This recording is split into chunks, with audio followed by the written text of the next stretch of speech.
শুধু মুখে নড়ে জানোয়ার, কাজেই দেখে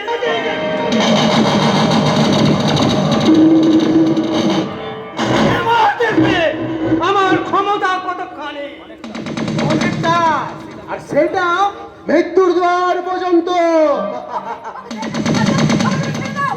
না, ওর সাহস থাকলে গুলি চালা।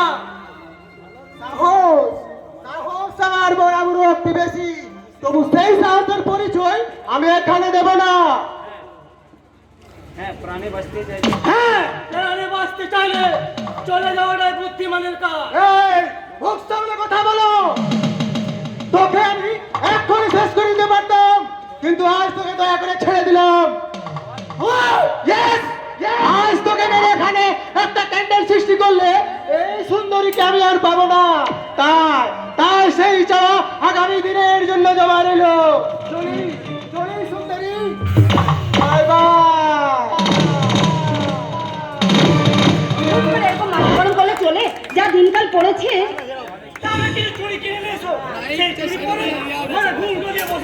আমি কি তাই বলেছি? বলুন, কিন্তু মায়ের তার প্রতিভা একটা গুন্ডা এসে তোমাকে অসম্মান করবে আর আমি নিয়মিত সহ্য করব। কিন্তু এখন থেকে যে আমাকে তাই সহ্য করতে হবে সুকান্ত। কেন? কারণ কারণ আমি যে পড়াশোনা ছেড়ে দিচ্ছি। কি বলছো তুমি পাগলের মতো? না, পাগল নয়, আমি সুস্থ মস্তিষ্কে এ কথা বলছি সুকান্ত। না, এ হতে পারে না। তুমি একজন মাস্টার মশাইয়ের মেয়ে হয়ে সে পরিচয় এখন মূল্যহীন হয়ে গেছে। আমার আমার একমাত্র পরিচয় আমি একটা ক্রিমিনালের বোন।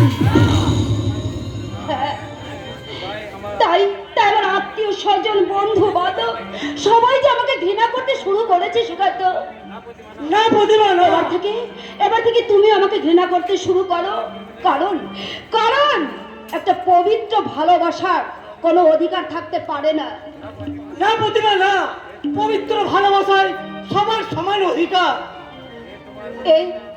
এ তোমার মনের কথা নয়, কারণ এটা তুমি আমাকে দেখে করুণা করছো। সে করুণা করেছো তুমি একজন সত্যি মাস্টার মশাইয়ের মেয়ে হয়ে আমার মতো একজন নিঃস্বরিক্তকে ভালো। না না সুকান্ত, না, তুমি নিঃস্বরিক্ত নাও। তুমি উদার, তোমার বুক ভরা ভালোবাসায়। তাহলে কথা দাও, সেই ভালোবাসার মর্যাদা রাখতে তুমি পড়াশোনা চালিয়ে যাবে। বেশ, আমি তোমাকে কথা দিলাম সুকান্ত, আমি তোমাকে কথা দিলাম। প্রতিভা, আমার প্রতিভা।